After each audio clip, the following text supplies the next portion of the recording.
Hi, good morning po sa inyong lahat. My name is Renate Poy and welcome again sa my YouTube channel at dito po sa aking Facebook page. At huwag niyo po sanang kalilimutan na i-like, subscribe at i-click po yung ating bell icon so be updated on my next video. Maraming salamat po. Ngayong araw naman po ang gagawin po natin ay magtatanim po tayo ng ating kamatis dito po sa recycled na peat bottle.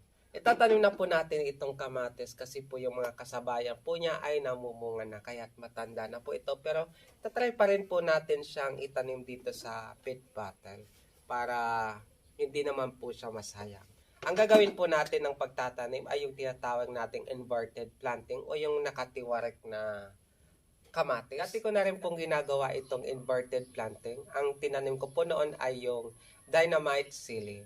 Pero ito pong gagawin po nating inverted planting ay hindi na rin po ito bago sa ating paningin. Kung makikita po ninyo sa internet, sa YouTube, sa Facebook ay marami na rin po kayong makikitang nakatanim na nakatiwarik gaya po ng talong o kamatis na ginagawa ng ating mga backyard gardener. Kaya mga kailangan natin sa pagtatanim ng inverted na kamatis ay siyempre di mawawala ang kamatis, ang lupa, itong recycled peat bottle, itong pangsabit at ito pong bunot na pangharang doon sa lupa kapag nakatiwarik na yung ating kamatis.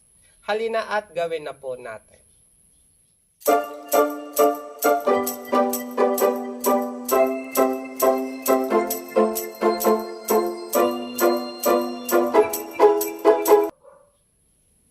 Ayan guys, dahil nga po sa matanda na po yung ating kamatis ay marami na po siyang dahon at medyo mahihirapan na po tayo siyang ipasok dito sa butas ng ating peat bottle. Kailangan ay bawasan po natin siya ng kaunting dahon. Ayan. At balutin po natin siya ng papel para hindi po masira yung kanyang dahon kapag ipinasok natin sa peat bottle.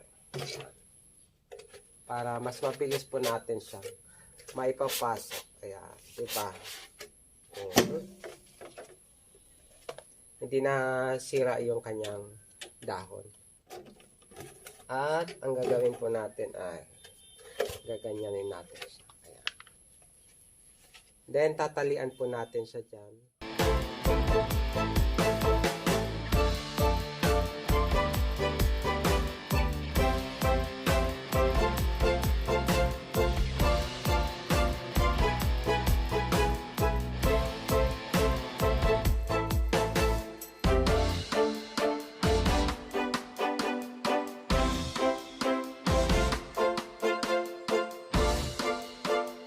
Ayan po at nailagay na po natin lahat sa peat bottle.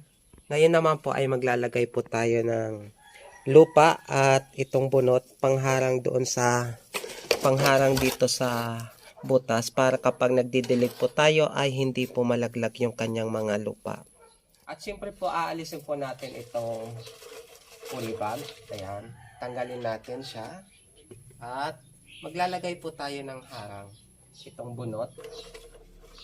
Para kapag nagdidilig po tayo ng tubig ay hindi po malalaglag yung mga lupa.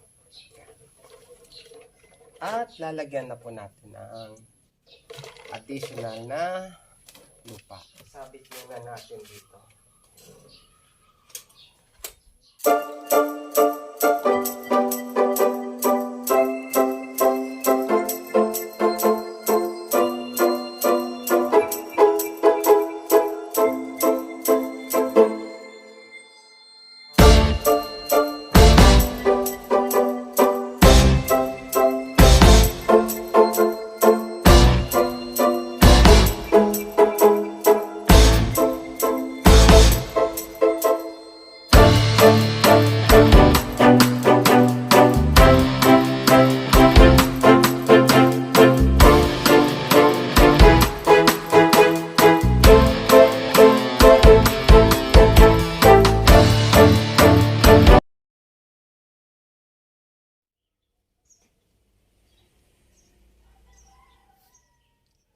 At ito na nga po yung ating itinanim na inverted na kamatis.